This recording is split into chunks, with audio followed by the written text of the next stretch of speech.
Do you like eat? When you have to pee, do you say, hey, hold on guys, I gotta pee? Or yeah, do you like power peeing's fine, but like when it comes to eating, you just do it before or after. Cause like if you eat on stream, your chat kind of like roasts you for it. Really? Like, yo, you're smacking your mouth into the mic. Don't do that.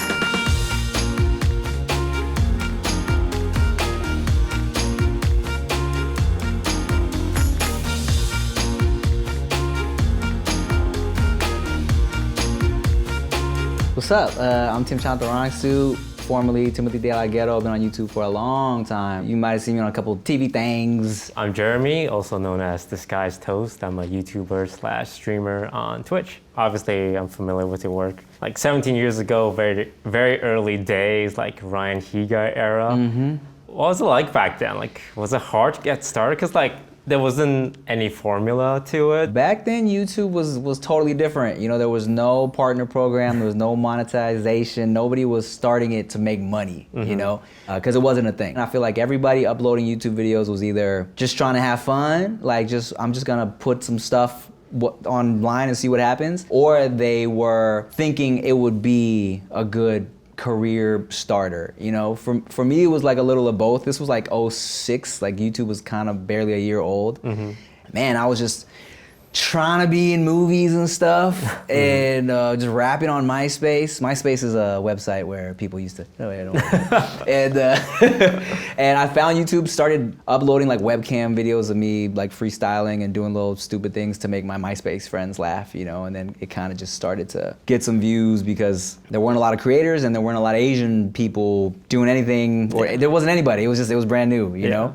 Well, how about you, as somebody who is kind of new to the YouTube game? I feel like now the youngins are like, they see the potential in YouTube and where it can take people, you know? YouTube these days, a lot of people like grow up wanting to become a YouTuber almost. Like they see what Mr. Beast is doing. It's also very popular to want to be a streamer nowadays. Like you play video games, they see like Ninja and like, hey, I want to play Fortnite and become famous. So the competition, it's a lot harder in the sense that there's so much people doing it. For sure. But I would say like good quality stuff will always pop off at the end. But there's an element of like algorithms. Like I'm sure Mr. Beast has like 10 people doing the analysis, the thumbnails, and the titles. So it's like a whole different beast if you want to like become big. So your main thing is streaming, and then you're going into YouTube? Yeah, so I mainly stream, like just playing games, and then I have a YouTube channel that I upload highlights and sometimes original content.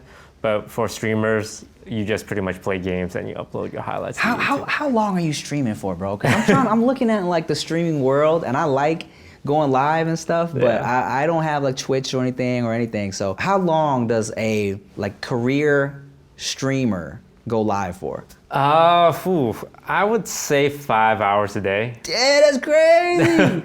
Yeah, you just turn on the camera and then, well, I mean, you're playing video games and you're just talking to your chat, but I've seen a lot of like mainstream celebs try and get into it, and it's definitely just a different beast to be entertaining for 5 hours every single day. I mean, I feel like that's so long. Do you like eat? When you have to pee, do you say, hey, hold on guys, I gotta pee? Or do you like peeing's fine, but like when it comes to eating, you just do it before or after, because like if you eat on stream, your chat kind of like roasts you for it. Really? Like, yo, you're smacking your mouth into the mic. Don't do that. Well, you know what's crazy is, you know, as someone who's been on YouTube for so long, right? I've always had to ride the different, like, you know, the tides of YouTube are always changing. Right. You know, there was a time where sketches were super popular, and I loved doing sketches. And then it was like straight to camera, commentary, vlog stuff was super popular. And I love doing that too. And then I got to a point where I realized, oh, mukbang, I could probably do that, right? Because I was like, I see people doing that. I like to eat. Cool, let's do it.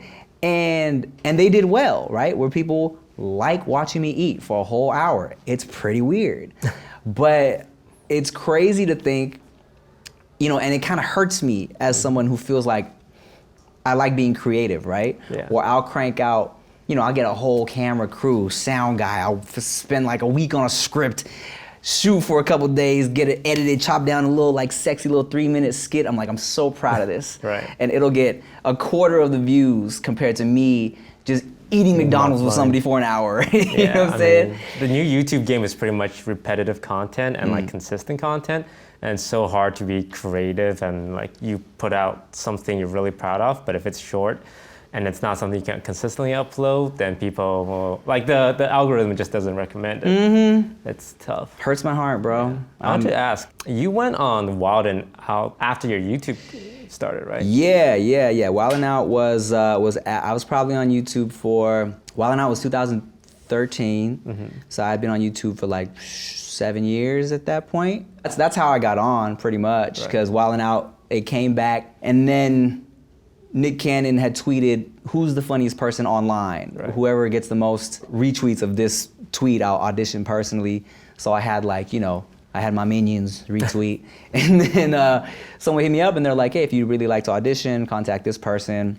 And then I auditioned, and I had done, like I did like theater in high school and stuff like that. And I was doing music, so I was used to performing in front of people.